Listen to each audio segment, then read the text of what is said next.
샬롬, 평안하셨습니까? 예, 이제 7월이 시작되었네요.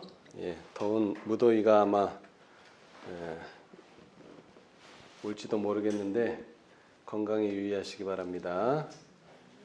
자, 우리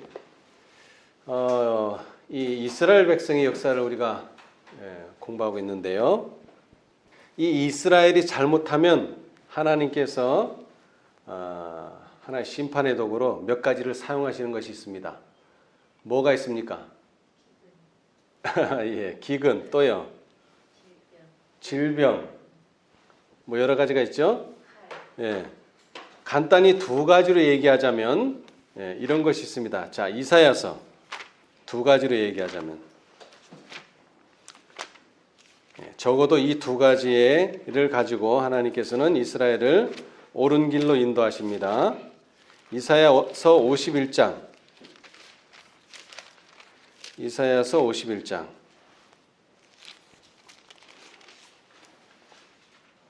17절부터 제가 읽어보겠습니다.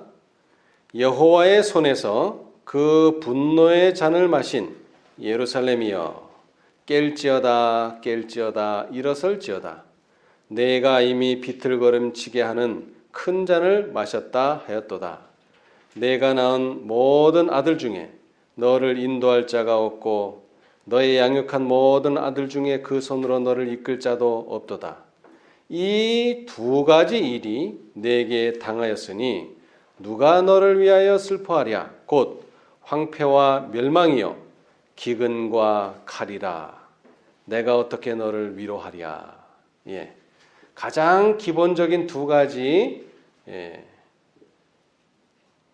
징계 수단은 뭡니까?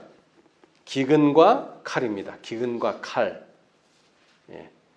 자, 기근은 말 그대로 이제 곡식이 식량이 떨어지는 것이고요. 그 다음에 칼은 전쟁을 의미합니다. 또는 분쟁을 의미하기도 하고요. 자, 그런데 좀 더 하나를 추가해서 세 가지가 된다면 또 뭐가 들어갈 수 있을까요? 세 가지. 이제 거기에는 바로 연병이 들어가겠죠. 연병, 온역, 질병 뭐 이런 것들이요. 자, 예레미야 14장. 기본적으로는 기근과 칼입니다만은 이제 거기서 한 가지가 더 추가되면은 이제 연병이 나옵니다. 예레미야 14장 12절. 그들이 금식할지라도 내가 그 부르짖음을 듣지 아니하겠고 번제와 소제를 드릴지라도 내가 그것을 받지 아니할 뿐 아니라 칼과 기근과 연병으로 그들을 멸하리라. 이렇게 말씀하셨습니다. 그런데 징계가 더 세지면은요, 한 가지가 또 더 추가됩니다. 자, 에스겔서, 이번에는 에스겔 14장. 두 가지로 한다면 기근과 칼, 거기에 하나를 더 추가한다면 연병, 그 다음에 또 하나를 더 추가한다면 이제 완전한 징계가 되겠는데요. 에스겔 14장 21절. 주 여호와께서 가라사대 내가 나의 네 가지, 몇 가지라고요?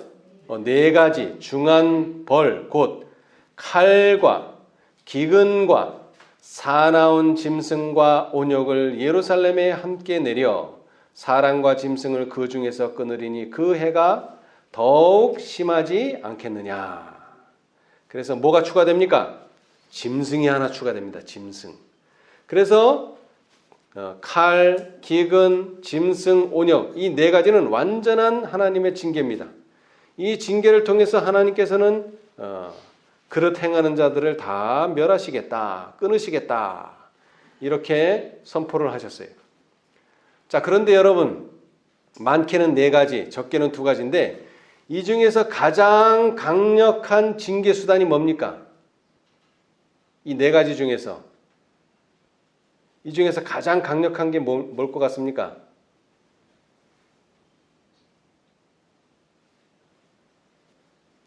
자, 이것을 이해하는 데는요, 한 성경절이 요구됩니다. 자, 사무엘하.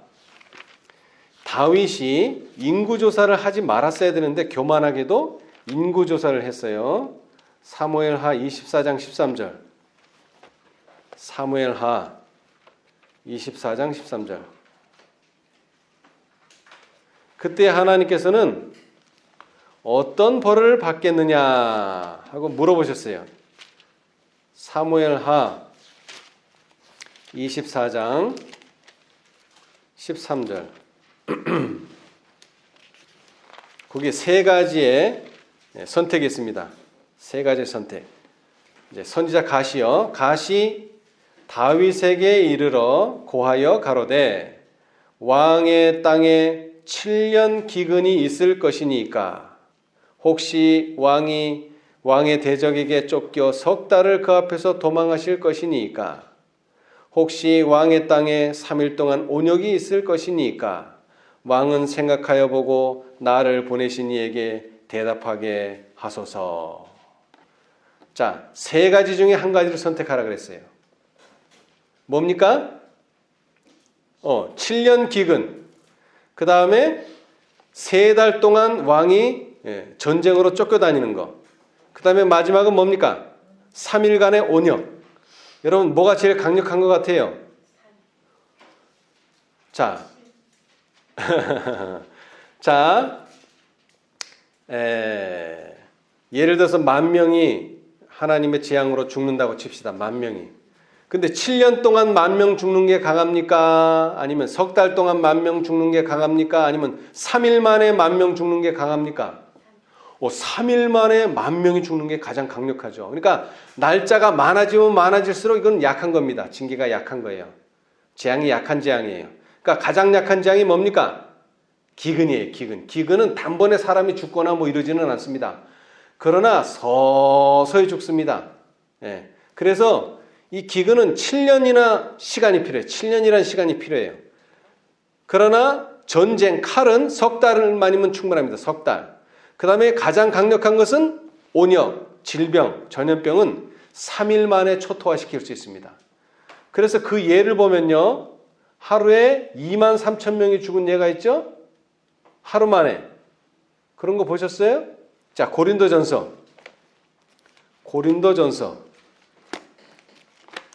출애굽 백성들이 60만 명이 죽었는데요. 출애굽하면서 하나님께 불순종함으로 말미암아. 근데 그 중에서 23,000명이 하루에 죽은 예가 있습니다. 고린도전서 10장 8절. 고린도전서 10장 8절.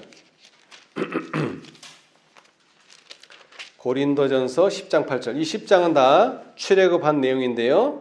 10장 8절. 저희 중에 어떤 이들이 간음하다가 하루에 얼마가 죽었다고요? 23,000명이 죽었나니 이거 뭘로 죽었을까요? 여기는 지금 뭘로 죽었는지가 없어요. 우리는 저희와 같이 간음하지 말자. 하루에 23,000명 대단한 사람들이 죽었습니다. 근데 민수기 25장 9절에 가면 이 사람들이 뭘로 죽었는지가 나옵니다. 민수기 25장 9절. 그것이 바로 연병입니다. 연병. 여러분 연병 온역은 대단한 위력을 가졌습니다. 25장 9절. 그 연병으로 죽은 자가 얼마요? 24,000명이었더라. 여기에 이제 1,000명이 차이 나는 것은 이 10장 8절은 얼마 만에요? 얼마 만에? 하루에 23,000명이 죽었지만 전체적으로는 얼마가 죽었다고요? 24,000명이 죽었다는 거예요. 전체적으로는. 그러나 하루 만에 죽은 사람은 계수해 보면 23,000명이라는 것입니다. 그래서 숫자가 틀리긴 하지만 하여튼 연병으로 죽은 숫자입니다. 이것은 연병. 그래서 하나님의 징계 가운데 가장 강력한 게 뭐라고요? 온역 또는 연병입니다. 질병으로 죽는 것이 가장 강력합니다. 삽시간에 죽습니다. 사람들이. 그러나 가장 느슨한 또는 가장 천천히 주어지는 징계는 기근입니다. 기근. 이 기근 동안 사람들은 뭘 합니까? 이건 수년이 걸려요. 뭐 몇 달로는 안 끝납니다. 수년. 그러면서 사람들은 생각을 하게 됩니다. 이 재앙이 왜 왔는가? 이 기근이 왜 왔는가? 거기에는 이유가 있다는 거죠. 그래서 이 기근은 약하긴 하지만 사람들에게 생각할 기회를 주는 하나님의 징계 수단입니다. 자, 그래서 제가 이 기근을 한번 연구해 봤는데요. 이 기근은 특별히 말세에 적용됩니다. 자, 아모스 8장 11절. 아모스 8장 11절. 우리가 잘 아는 말씀이 있죠. 말세의 징조 중에 하나, 특별히 마지막 예수님 오시기 직전에 어떤 일이 벌어지느냐? 주 여호와께서 가라사대 보라 날이 이를지라 내가 기근을 땅에 보내리니 양식이 없어 주림이 아니며 물이 없어 가람이 아니요 뭐를 듣지 못할 기간이라 여호와의 말씀을 듣지 못한 기갈이라. 이런 것이 온다는 것입니다. 기근이 온다는 것입니다. 말씀의 기근이 온다는 것입니다. 영적으로는 그렇다는 것입니다. 자, 그래서 제가 이 기근을 한번 구약 성경에서 찾아봤습니다. 근데 첫 번째 기근이 어디에 나타나는가 하니 아브라함 시대 때 첫 번째 기근이 옵니다. 자, 창세기 12장. 성경에 이르던 최초의 기근 사건. 그것은 바로 아브라함이 겪은 기근입니다. 창세기 12장. 창세기 12장. 자, 1절로부터 제가 읽어보겠습니다. 여호와께서 아브라함에게 이르시되 너는 너의 본토 친척 아비 집을 떠나 내가 네게 지시할 땅으로 가라. 내가 너로 큰 민족을 이루어 내게 복을 주어 네 이름을 창대케 하리니 너는 복의 근원이 될지라. 이런 명령을 받았어요. 그래서 이 명령을 따라서 아브라함이 어떻게 했습니까? 4절. 이에 아브라함이 여호와의 말씀을 쫓아갔고 롯도 그와 함께 갔으며 아브라함이 하란을 떠날 때에 그 나이 75세였더라. 아브라함이 그 아내 사레와 조카 롯과 하란에서 모은 모든 소유와 얻은 사람을 이끌고 가나안 땅으로 가려고 떠나서 마침내 가나안 땅에 들어갔더라. 어디에 들어갔다고요? 하나님께서 가라고 하신 그 땅, 가나안 땅에 들어갔습니다. 근데 뭐를 경험하게 돼요? 그 땅에서 10절? 예, 10절이네요. 자, 지금 가나안 땅에 들어갔어요. 갔는데 그 땅에 기근이 있으므로 아브라함이 애굽에 우고하려 하여 그리로 내려갔으니 이는 그 땅에 기근이 심하였음이라. 그래서 성경의 최초의 기근을 경험한 사람은 누굽니까? 아브라함입니다. 아브라함. 근데 어디에서 경험했어요? 하란에서 경험한 게 아닙니다. 하나님이 가라고 한 그 땅에 갔는데 그 땅, 가나안 땅에 뭐가 들었어요? 기근이 들었다는 것입니다. 여러분, 약속의 땅에 간다고 해서 기근이 없는 것은 아닙니다. 그러나 이 기근이 들었다는 것은 무엇을 의미합니까? 하나님께서 그를 시험하신다는 뜻입니다. 자, 이번에는 우리 부조와 선지자를 보겠습니다. 부조와 선지자. 이 땅에 특별히 약속의 땅에 기근이 들었다는 것은 하나님께서 아브라함을 시험하고 계신다 하는 뜻입니다. 사람이 무엇으로만 살지 않는다는 것을 보여주시기 위해서요? 떡으로만 사는 것이 아니라는 것을 보여주시기 위함입니다. 자, 부조와 선지자 128페이지. 그래서 기근을 주신 것은 아브라함을 시험하시는 것입니다. 128페이지. 부조와 선지자 128.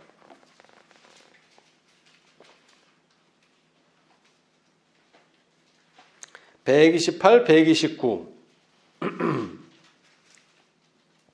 129라고 쓴대요. 구속의 역사 61페이지 왼쪽 단 맨 밑에 문단입니다. 아브라함은 남쪽으로 여행을 계속하고 있었는데 그의 믿음은 다시 시험을 당하였다. 하늘은 비를 내리지 않고 시냇물은 골짜기에 흐르기를 그치고 들의 풀은 시들었다. 양떼들과 가축떼들은 목초를 얻지 못하였고 기근은 온 장막을 위협하였다. 그때 그 부조는 섭리의 인도를 의심하지 않았을까? 그는 갈대아 평화의 풍요를 사모하는 마음으로 돌아보지 않았을까? 그에게 고난에 고난이 연속될 때 아브라함이 어떻게 할 것인지를 모두 열심히 주시하고 있었다. 그의 확신이 요동한 것 같이 보이지 않는 한 그들의 희망이 있다고 생각하였다. 그들은 하나님께서 그의 벗이시며 여전히 그를 인도하시고 계신 것을 확신하였다. 예. 자, 분명히 하나님께서 약속의 땅으로 가라고 했는데 그러면 뭘 줘야 돼요? 풍요를 주고 풍년이 계속돼야 되는데 기근이 찾아온 거예요. 그러니까 뭘 받을 수 있어요? 내가 잘못 왔나? 믿음이 흔들릴 수 있어요. 그러나 그는 이 시험에서 믿음을 잃어버리지 않았다는 것입니다. 자, 그래 그 밑에 보시면은 아브라함은 섭리의 인도를 설명할 수 없었으며 장래의 유업을 실감하지 못하였다. 그러나 그는 내게 복을 주어 내 이름을 창대케 하리니 너는 복의 근원이 될지라는 약속을 굳게 붙잡았다. 그는 열심히 기도하며 어떻게 그의 백성과 양떼의 생명을 보존하는지 생각하였으나 환경이 하나님의 말씀에 대한 그의 믿음을 뒤흔들도록 허용하지 않았다. 그는 기근을 피하여 애굽으로 내려갔다. 애굽으로 내려가기는 했지만 나 잘못 왔어 이렇게 생각하지는 않았습니다. 그 믿음, 아브라함의 믿음은 흔들리지 않았습니다. 기근을 당했지만. 자, 이것이 첫 번째 기근입니다. 자, 그 다음 두 번째 기근, 창세기 41장입니다. 창세기 41장. 여러분이 잘 아시는 것처럼 애굽에 몇 년 동안 기근이 내렸습니까? 무려 7년이나 기근이 내렸습니다. 그런데 감사하게도 기근이 오기 전에, 흉년이 오기 전에 뭐가 왔어요? 풍년이 7년 동안 왔어요. 그런데 사람들이 이 풍년을 잘못 활용했더라면 아마 요셉과 애굽과 가나안 땅에 사는 모든 사람들이 아마 굶어 죽었을 것입니다. 그러나 감사하게도 요셉은 이것을 이미 예언으로 알고 있었기 때문에 대비를 할 수 있었죠. 자, 창세기 41장. 창세기 41장 57절. 창세기 41장 57절. 각국 백성도 양식을 사려고 애굽으로 들어와 요셉에게 이르렀으니 기근이 어디에요? 온 세상에 심함이었더라. 그냥 애굽과 그 다음에 가나안 땅 정도로 기근이 든 게 아니고 그때 당시에 사람들이 살고 있던 온 세상에 기근이 들었습니다. 그러나 감사하게도 요셉은 이것을 잘 지혜롭게 대처함으로 기근이 들었을 때 굶지 않았습니다. 그리고 이 사건으로 인해서 야곱의 자손들이 어디에 가서 살게 되었습니까? 애굽에 가서 살게 되는 계기가 되었죠. 자, 그 다음에 세 번째 기근. 세 번째 기근. 자, 이것은 다윗 시대에 옵니다. 다윗 시대. 자, 사무엘하 21장. 사무엘하 21장. 이건 세 번째 기근입니다. 사무엘하 21장. 다윗 시대에 또 기근이 들었어요.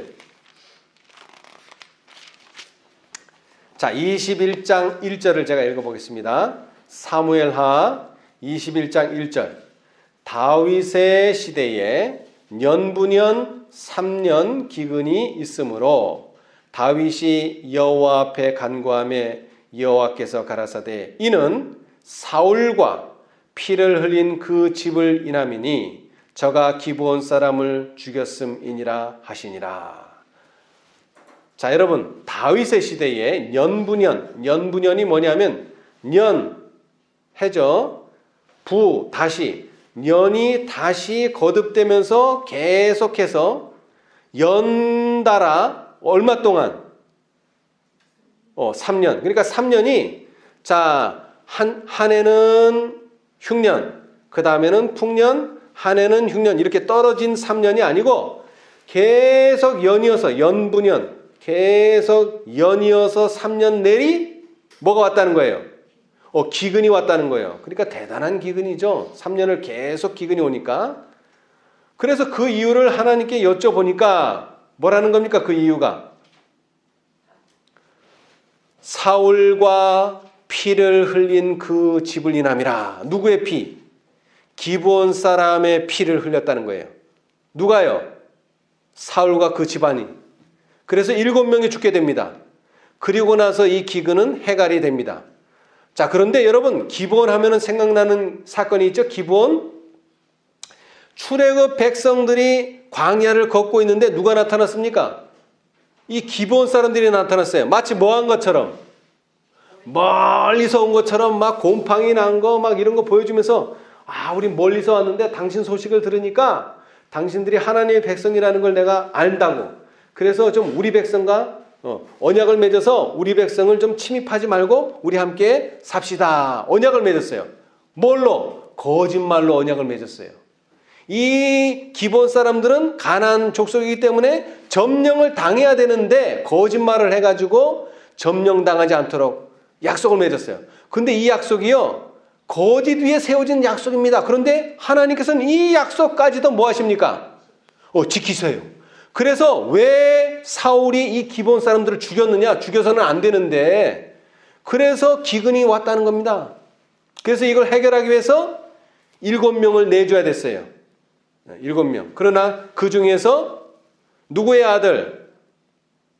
요나단의 아들은 이 죽음에서 면제가 됐어요. 다윗과 요나단의 이야기군요. 참, 다윗과 요나단. 예. 그래서 다윗과 요나단이 친구처럼 살았고, 그 다음에 둘이 서로 언약을 맺었기 때문에 이 요나단, 그러니까 사울의 아들 요나단의 손자는 구해줬어요. 이 다윗이.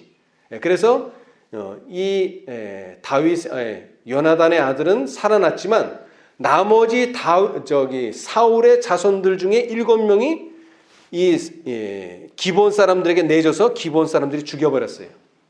그래서 이 기근은 멈추게 됩니다. 이것이 몇 번째 기근이라고요? 3번째 기근입니다. 자, 그런데 참 공교로워요. 4번째 기근은 엘리야 시대 때 나타납니다. 엘리야 시대 때. 자, 열왕기상 18장. 사실 엘리야의 나타남 자체가 뭘 선고했습니까? 이세벨에게 뭘 선고했어요? 비가 내리지 않는다는 걸 선고했어요. 비가 내리지 않는다는 말은 결국 기근이 온다는 이야기입니다. 자, 열왕기상 18장. 열왕기상 18장. 열왕기상 18장. 열왕기상 18장. 열왕기상 18장.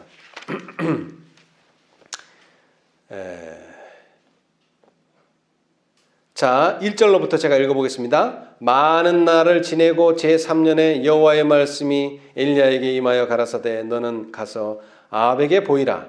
내가 비를 지면에 내리리라. 엘리야가 아합에게 보이려고 가니 그때에 사마리아의 기근이 심하였더라. 얼마 동안의 기근입니까? 3년. 근데 여기도 3년이라고 말했지만 야고보서에 보면은 정확하게는 얼마? 3년 6개월. 근데 이게 왜 3년 6개월인지 아세요? 3년 6개월 후에 뭐를 추수하게 됩니까? 곡식. 최초로 추수하는 곡식이 뭐예요? 봄에. 초실절. 초실절에 뭘 추수합니까? 보리입니다. 보리하고 밀이 있는데 보리가 더 먼저 익어요. 그래서 보리를 추수해요. 초실절에. 그런데 아까도 얘기했지만은 다윗 시대에도 얼마의 기근이 있었다고요? 다윗 시대. 얼마의 기근이 있었어요? 3년. 그런데 이 7명을 죽이고 나서 최초로 추수를 하게 된 때가 언제예요? 보리배기 시작하던 때더라. 7명을 죽인 때가 보리배기 시작하던 때. 그래서 보리배기 시작하던 때는 다시 말하면 초실절을 의미합니다. 그러니까 다윗 시대도 3년 6개월 기근이 있었고 엘리야 시대 때도 3년 6개월 기근이 있었는데 이게 언제 풀어지느냐? 초실절 때에 풀어진다 이 말입니다. 그리고 이 3년 6개월이 왜 중요하냐면 요셉의 기근은 몇 년이죠? 7년입니다. 7년. 7년을 반으로 딱 쪼개면 얼마예요? 3년 6개월. 42달. 한 때와 두 때와 반 때. 1260일. 이게 다 통한다는 거예요. 예언상으로 그렇다는 것입니다. 자, 하여튼간이 엘리야 시대 때의 4번째 기근이 이 세상에 옵니다. 그래서 이 엘리야는 이것을 없애기 위해서 어떻게 했다 그랬어요? 자, 우리 야고보서를 봅시다. 신약성경 야고보서 5장 12절. 야고보서 5장 12절. 야고보는 이 사건을 가지고 우리와 성정이 같은 자로되 어떻게 했다고요? 기도로서 비를 맞게 되었다라고 설명하고 있습니다. 야고보서 5장 17절. 야고보서 5장 17절. 엘리야는 우리와 성정이 같은 사람이로되 저가 비 오지 않기를 간절히 기도한즉 3년 6개월 동안 땅에 비가 아니오고 다시 기도한즉 하늘이 비를 주고 땅이 열매를 내었느니라. 아멘. 여러분, 이렇게 기근이 일고 그 다음에 비가 오지 않을 때라 할지라도 누가 기도하면요? 엘리야. 근데 엘리야는 표상적인 인물이고 야고보서 5장 16절에 보면 의인의 간구는 역사하는 힘이 많으니라. 누가 간구하면요? 의인이 간구하면 기근을 면할 수 있다는 것입니다. 여러분. 이것이 네 번째 기근이 주는 교훈입니다. 특별히 이 네 번째 기근 때에 과부가 시험을 받았어요. 과부가. 왜 시험을 받았습니까? 이제 자기 아들하고 먹고 죽으려고 딱 한 끼가 남았는데 누가 찾아왔어요? 엘리야가 찾아오고 그거 놔달라는 거예요. 먹고 죽으려고 그랬는데 시험을 받았어요. 근데 어떻게 했습니까? 과부가 그 남은 것을 엘리야에게 줬어요. 그래서 어떻게 됐습니까? 가루가 떨어지지 않고 기름이 떨어지지 않는 놀라운 이적이 벌어졌습니다. 그런데 이 여인은 이스라엘 여인입니까? 이방 여인입니까? 이방 여인입니다. 이스라엘 여인도 아니에요. 그래서 선지자왕 131페이지 보면 이 가난에 시달린 집에 심한 기근이 밀어닥쳐 비참하게 하잘것없는 음식마저도 끊어질 지경이었다. 그 과부가 삶을 포기할 수밖에 없다는 두려움에 처해 있던 바로 그날에 엘리야가 오므로 자기의 필요를 공급해 주시는 살아계신 하나님의 능력에 대한 그 여인의 신앙이 최대의 시험을 받게 되었다. 그러나 무서운 궁지에서라도 그 여인은 마지막 떡 한 조각을 나누어 먹자는 낯선 사람의 요구에 응함으로써 그의 신앙을 증거하였다. 아멘. 여러분, 자기 입에 들어가는 떡이 아니라 남의 입에 넣어줘도 내가 넣어주면 그게 내가 먹은 것과 똑같다는 원리입니다, 여러분. 그래서 하나님께서 축복해 주신 겁니다. 예. 자, 그런데 또 대단한 진리는 다섯 번째 기근은 언제 있었을까요? 또 이것은 엘리사 때에 있었습니다. 다섯 번째 기근이. 자, 우리 열왕기하 8장. 열왕기하 8장. 이번에도 이방 여인이 나옵니다. 열왕기하 8장 1절. 엘리사가 이전에 아들을 다시 살려준 여인에게 이르되 너는 일어나서 내 족속과 함께 거할 만한 곳으로 가서 거하라. 여호와께서 기근을 명하셨으니 그대로 이 땅에 얼마 동안? 7년 동안 임하리라. 요셉 시대에도 얼마요? 7년을 온다는 것이 예언되었는데 엘리사 시대 때도 이 땅에 얼마가 기간이 온다는 게 예언되었어요. 7년. 그래서 이 여인에게 힌트를 준 겁니다. 이제 이 이스라엘 땅에는 7년 기근이 올 테니까 가라는 거예요. 안전한 곳으로. 이 기근이 침범할 수 없는 곳으로 가라는 거예요. 그래서 블레셋 땅으로 갔어요. 이 여인이. 이 힌트를 얻고, 예언의 힌트를 얻고. 자, 그런데 다시 말하지만 이 다섯 번째 기근도 뭐라고요? 엘리사 시대 때 왔다는 것입니다. 엘리야 시대 때는 네 번째 기근이 왔고요. 다섯 번째 기근은 7년짜리가 왔고요. 네 번째 기근은 3년 6개월짜리. 다섯 번째 기근은 7년짜리 기근이 엘리사에게 예언되어 있었다는 것입니다. 자, 아까도 말했지만 요셉 시대의 기근은 애굽과 가나안에만 내렸다고요? 온 세상에 내렸다 그랬습니다. 여러분, 이 엘리사의 기근도 이제는 온 세상에 내립니다. 그러나 하나님의 백성은 피할 길이 있다는 것입니다. 그래서 피하도록 언지를 줬어요. 이 수넴 여인에게. 이제 곧 이 땅에 7년 동안 기근이 임할 것이니까 너는 이제 네 권속을 데리고 기근이 없는 땅에 가서 살아라. 그래서 블레셋 땅에 가서 살았습니다. 여러분, 놀라운 일 아닙니까? 하나님께서는 이 5번의 기근을 통해서 하나님의 백성들이 절대로 굶지 않고 하나님의 백성들은 하나님의 보호를 받는다는 확실한 언지를 주셨습니다. 자, 그런데 우리가 이 기근을 면하는 방법은 물론 하나님께서 보호하십니다마는 우리가 갑자기 어떤 기근이나 어떤 어려움을 당했을 때 우리는 뭐 해야 됩니까? 기도해야지요. 자, 그래서 이 기도에 대한 내용을 좀 보고자 합니다. 열왕기상 8장. 열왕기상 8장.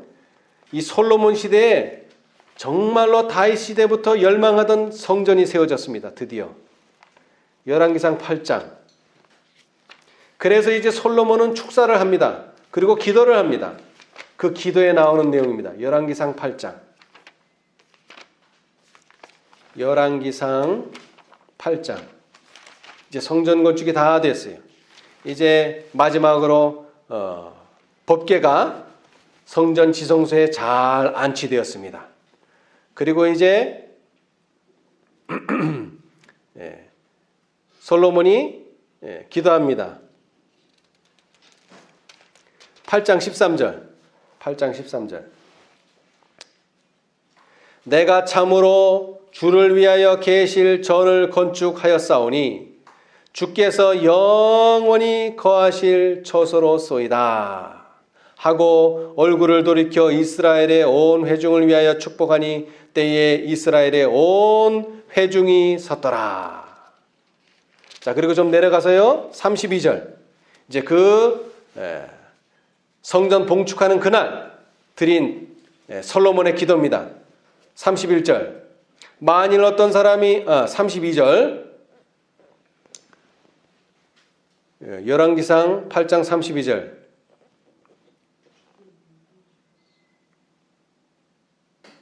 32절이 아니라 35절서부터 한번 봅시다. 35절. 만일 저희가 주께 범죄함을 인하여 하늘이 닫히고 비가 없어서 주의 벌을 받을 때에 이렇게 되면 뭐가 생깁니까? 하늘이 닫히고 비가 없으면 기근이 오죠. 그런데 이것은 뭐라고요? 주의 벌이라는 것입니다. 뭐 했을 때? 이스라엘이 주께 범죄했을 때 이런 일이 벌어진다는 거예요. 그랬을 때에 이곳을 향하여 빌며, 이곳이 어디입니까? 성전을 향하여 빌며 주의 이름을 인정하고 그 죄에서 떠나거든 주는 하늘에서 들으사 주의 종들과 주의 백성 이스라엘의 죄를 사하시고 그 마땅히 행할 선한 길을 가르쳐 주옵시며 주의 백성에게 기업을 주신 주의 땅에 비를 내리옵소서. 자, 그 다음 37절. 만일 이 땅에 기근이나 온역이 있거나 곡식이 시들거나 깐부기가 나거나 메뚜기나 황충이 나거나 적국이 와서 성읍을 에워싸거나 무슨 재앙이나 무슨 질병이 있든지 물론하고. 여러분, 아까도 말했지만 칼의 재앙이 오든지, 그 다음에 기근의 재앙이 오든지, 그 다음에 짐승의 재앙이 오든지, 아니면 온역, 연병의 재앙이 오든지, 한 사람이나 혹 주의 온 백성이 이스라엘이 다 각각 자기의 마음에 재앙을 깨닫고, 이 재앙이 왜 왔는지를 깨닫고, 자신의 죄를 깨닫고 이 전을 향하여 손을 펴고 무슨 기도나 무슨 간구를 하거든 어떻게 된다고요?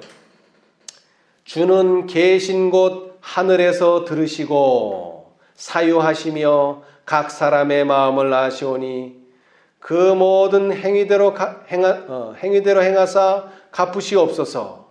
주만 홀로 인생의 마음을 다 아심이니이다. 아멘. 예. 자, 기도하라 그랬어요. 어디를 향해서? 전을 향해서. 이 전을 향하여. 근데 어떻게 하고 기도하라 그랬습니까? 손을 펴고 기도하라 그랬어요. 손을 펴고. 여러분, 손을 편다는 게 무슨 뜻입니까? 손을 편다. 예? 물론 항복도 되지만 내가 뭔가 쥐고 있는 것이 있어서는 안 된다는 것입니다. 하나님, 나 요것만은 하면서 하나님 말씀 들어주십시오. 하나님 소원을 들어주십시오. 이런 것이 있어서는 안 되는 거예요. 내 손을 폈다는 것은 내가 원하는 게 아무것도 없어야 돼요. 오직 하나님이 원하신 대로 하십시오. 이게 하나님께 전적으로 맡기는 마음으로 나와야지 내가 손에 뭔가는 움켜쥐고 내가 요것만은 버릴 수 없어. 그러니까는 요것만은 가지고 하나님 들어주십시오. 이런 기도는 하나님은 들어주시지 않는다는 것입니다. 우리는 다 손을 펴야 돼요. 우리의 가진 것이 아무것도 없어야 돼요. 하나님께 전적으로 매달려야 돼요. 그럴 때 하나님께서는 뭐라고요? 들어주신다는 것입니다. 여러분.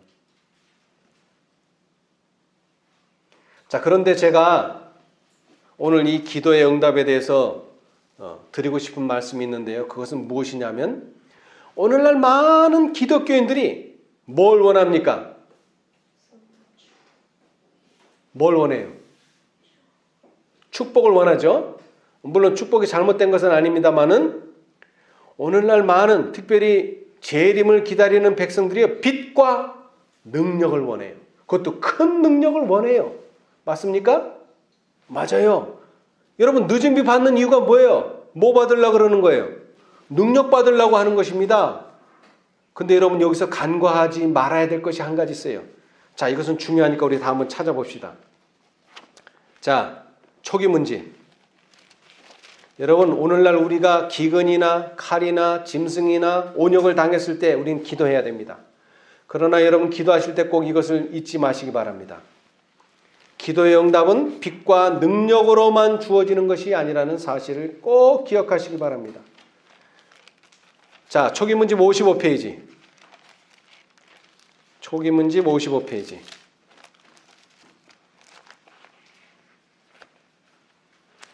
초기 문제 55페이지.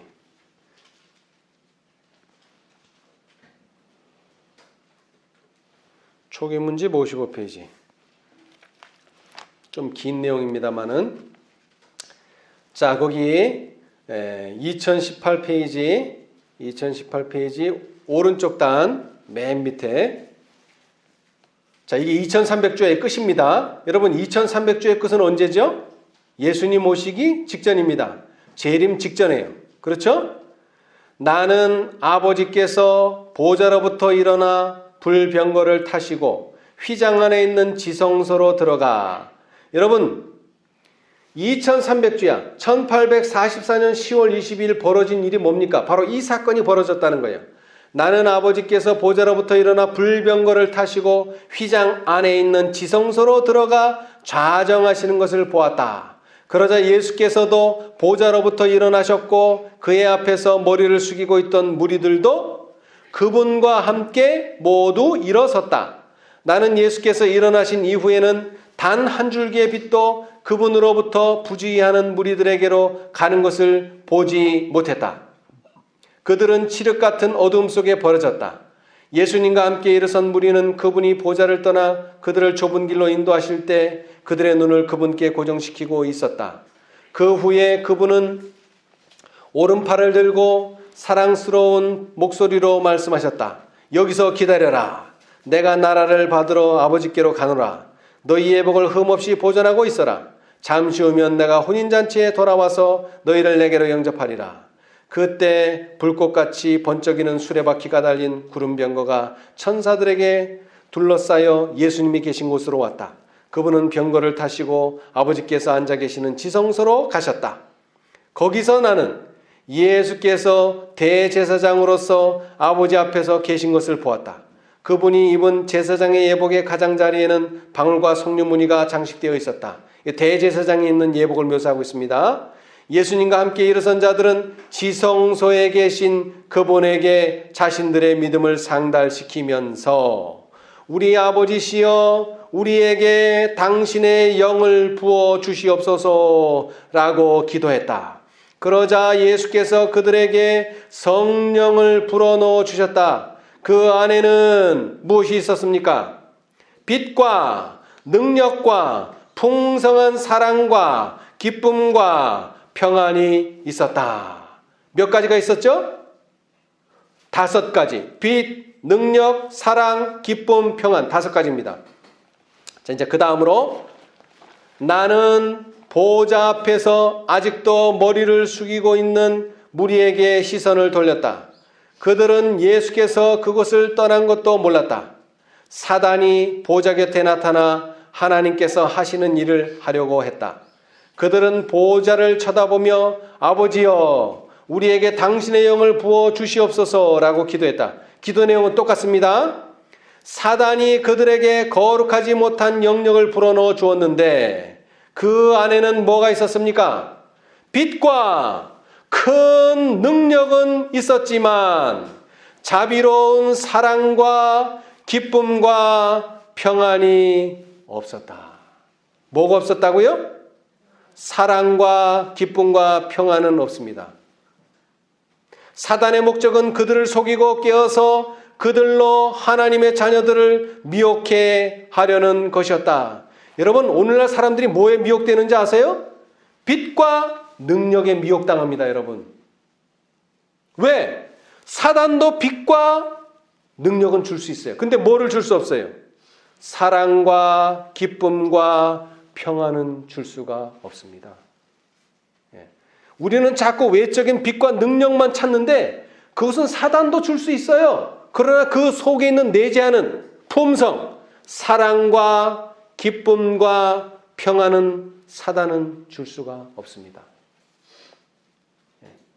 오늘날 우리가 유의해야 될 게 뭐라고요? 사랑과 기쁨과 평안이 있는가? 사람들은 지금 빛과 능력에 지금 눈이 멀어 있어요. 그것만 얻으려고 해요. 무엇보다도요. 품성보다도 빛과 능력만 얻으려고 해요. 그래서 그것이 주어지면 기도 응답 받았다 그래요. 여러분 그렇지 않습니다. 그 속에 뭐가 있어야 돼요? 사랑. 특별히 이렇게 표현했어요. 자비로운 사랑, 기쁨과 평안이 있어야 합니다. 그것이 없다면 아무리 큰 빛, 아무리 큰 능력 가졌더라도 이것은 하나님이 주신 것이 아닙니다. 여러분 고린도전서 13장을 자세히 읽어보세요. 천사의 말을 하고 예언을 할지라도 뭐가 없으면 사랑이 없으면 아무것도가 아니라 이거는 사단이 주는 거라는 것입니다, 여러분. 아주 무서운 기만이 그 속에 있다는 것입니다. 우리는 빛과 능력도 있어야 되지만 더 중요한 것은 뭐라고요? 그 안에 사랑이 있어야 되고 그 안에 기쁨이 있어야 되고 그 안에 평안이 있어야 된다는 것입니다. 오늘 마지막 시대에 우리가 힘들고 어려울 때 기도해야 합니다.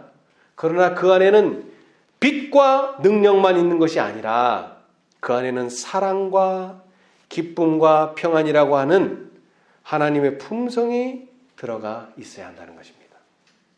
우리 모두 기도를 통하여 빛과 큰 능력뿐만 아니라 자비로운 사랑과 기쁨과 평안도 넘치는 그런 풍요로운 신앙생애가 되기를 간절히 바랍니다. 감사합니다. 하늘에 계신 감사하신 저희들의 아버지, 주님께서 예언하시기를 내가 기근을 이 땅에 보낸다 말씀하셨습니다. 주님, 양식이 없어 또는 물이 없어 가람이 아니라 여호와의 말씀을 듣지 못한 기갈이라 하셨사오니 우리는 이러한 기갈에 빠지지 않도록 주님 도와주시옵소서. 이를 위하여 간절히 하나님께 성령을 간구할 때에 우리의 부어지는 영이 성령인지 악령인지 구분할 수 있도록 축복하여 주시옵소서. 많은 하나님의 백성들이 빛과 능력은 간구하지만 사랑과 기쁨과 평안은 등한시하고 있습니다. 주님 도와주셔서 우리의 마음에는 항상 이러한 사랑과 기쁨과 평안이 늘 임재할 수 있도록 축복하여 주시옵소서.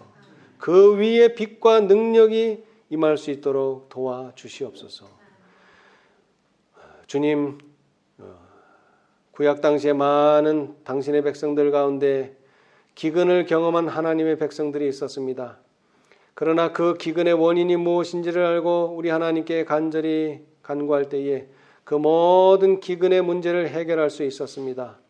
주님 도와주셔서 특별히 엘리야 시대, 엘리사 시대 때에 있었던 기근의 원인이 무엇인지 다시 한번 이해하게 도와주시고 우리가 하나님의 뜻대로 삶으로 인하여 하나님의 뜻으로 돌이킴으로 인하여 이러한 모든 기근에서 우리가 자유로워질 수 있도록 축복하여 주시옵소서. 그리고 이러한 기근이 올지라도 하나님께 대한 충성을 저버리지 아니하는 우리 모두가 될 수 있도록 도와주시옵소서. 또한 주님께서 이제 당신의 백성들을 보호하시고 인도하시기 위하여 한 교회를 택하셨사오니 이 교회를 따라 이 교회의 인도함을 따라 우리가 다 하나님의 뜻 행하기에 부족함이 없도록 축복하여 주시옵소서. 오늘날 많은 사람들이 하나님의 사자라고 주장할 때에 과연 하나님의 뜻이 어디에 있는지 분간할 수 있는 저희 모두가 되게 해 주시고 빛과 능력만을 외치는 자들 가운데서 하나님의 품성인 사랑과 기쁨과 평안을 가지고 있는 그러한 사람들을 찾을 수 있도록 축복하여 주시옵소서. 더 나아가서 우리가 기별을 전할 때에 빛과 능력만 전하는 것이 아니라 이러한 사랑과 기쁨과 평안을 전하는 당신의 다섯째 사자들이 다 될 수 있도록 축복하여 주시옵소서. 모든 것을 예수님의 이름으로 기도드리옵나이다. 아멘.